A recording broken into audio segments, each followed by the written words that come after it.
Most.com. I'm Metal Mark here with the one and only Vinnie Paul of Hell yeah! Hell yeah! Hell yeah! How are you, sir? I'm doing fantastic, man. I must say, I'm great, man. Good. I must say, in all your interviews, you seem like the happiest man alive right now. You got to live every minute like it's your last, man. Yeah. And I do my best to do that. I love playing every night, man. This band is on fire right now. We're looking forward to our new record coming out so you guys can hear it and we can play it live, man. Yeah, man. Band of Brothers. I've heard it. It's heavy as shit. All right, man. And it seems like, nothing against the previous records, but it seems like this is the first true Hell Yeah. It seems like y'all finally got... This is what people probably expected from us from the start, you know. But when we got together, we really wanted to step outside the box, do something different than we'd done in our previous bands. Really, just experiment with some southern rocks, blues, just straight up rock and roll, and still have some metal edge in there. And with this record, we said, we kind of got that out of our system. Let's do what we do best, get back to our roots and make a fucking metal record, and that's what we did, man. Yeah, you've been playing the new jam live. How have the fans, have they been digging it? Or we've only been playing one song, Warn Me, and the reason why is because we don't want the new songs the first time people hear them on a crummy, cell phone camera or something like that. We want them to really feel the impact of the music, and then we'll start doing a lot of the new stuff live.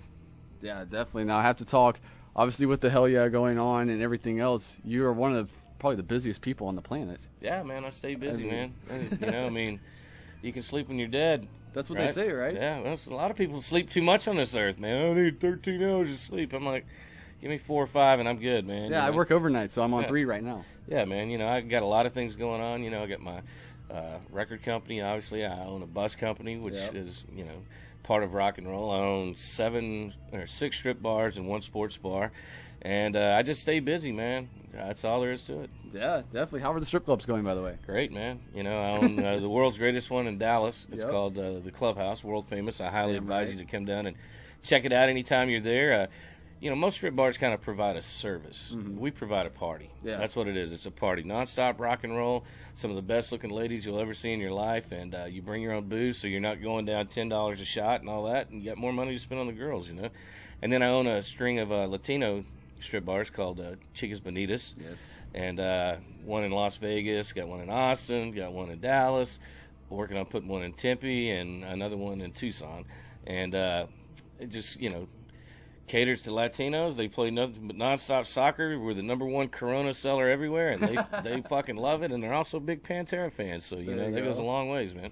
Very cool. Well, speaking of Pantera, you got the Vulgar Display of Power coming out in a few weeks, the 20th anniversary. I spoke to Rex the other day on the phone for his new project, and I asked him what he thought, why, because a lot of people say that's the best Pantera record. Why do you think people connected with that album still to this day than they say it? Honestly, they connected with all the records, but that record rode the fine line of heavy metal, hardcore, and being accessible to radio and things like that. Back then when it came out, it was never heard on the radio. It wasn't played on MTV, nothing like that. Nowadays, you can go to any sporting event, they're playing Pantera. That album, you can turn on TV. It was on Monday Night Football this year 2 or 3 times. It's because it's accepted now, but back then it was totally against the grain, and I just think it was we got really, really close to achieving what we thought was the perfect Pantera record with Cowboys from Hell, and we took it to another level when we got to the Vulgar, and I think Vulgar, everything about it, especially the production aspect of it, just was stellar, and it really did, looking back at it, influence a lot of bands. Bands to this day still use that record to A-B their sounds to and stuff, and so it was a very influential and big record, and it came along at a time when grunge had basically taken over. Heavy metal was a afterthought, so to speak, and we kind of kept the torch alive and kept it burning for all those years when it was kind of not cool and stuff. Yeah, and comparing, you can't really compare Pantera to Hell Yeah, but y'all seem to get more radio play than Pantera ever did. Is that a cool thing for you, or is it still kind of weird? I think it's totally cool, man. It's something that, we considered our songs hits in Pantera whether they were on the radio or not, And same thing with the Hell Yeah stuff, It's things have changed now. Radio is more acceptable to hard and heavy music, and I just think between all our collective bands that we've been in and the way that some of the commercial success had happened with Hell Yeah, it just kind of naturally fit. Came along with us. So, and our first real single's not even out yet. It comes out I think Tuesday next week. So nice. It is the track Band of Brothers, and I love it. And it's heavy as hell, and we'll see what radio thinks of it when they get it. Yeah, we are heading out with Iced Earth and Volbeat Hell yeah. next month, and obviously it's always a party for you guys. So what can we expect from that tour with you? I think that tour is going to be one of the coolest tours ever. I met Michael from Volbeat about 4 years ago when we were playing at Donington, and one of the coolest dudes in the world. And I've been a fan of that band ever since. And we ran into each other quite a bit. I saw him at the House of Blues in Vegas when they played out there last, and we kind of talked about touring together, and I didn't know if it would really happen. And as soon as they decided to put together a headline run, we were the band they called and asked to be direct support. And I'm like, fuck yeah, let's do it, And Iced Earth is fucking killer, heavy, badass band.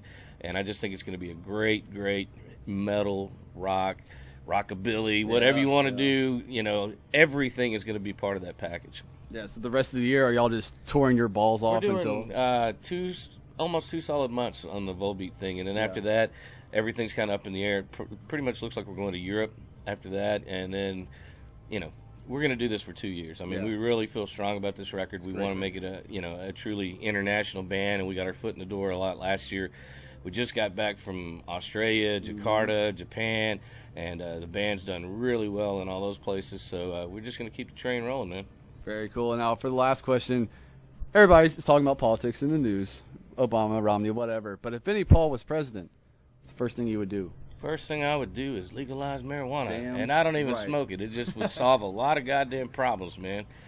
I mean, just imagine the revenue from taxes off of that. It'd be incredible. Exactly. Just the tax money alone, and I mean, it's not like drinking where you get impaired and you can't function, It basically chills people out is what it does, and I mean, unless you're just really going for it and you just want to get zapped, but that's about what I would do. I mean, I wouldn't want that job no matter how much money you paid me, and that's a fucked up job, man. That's all I have to say.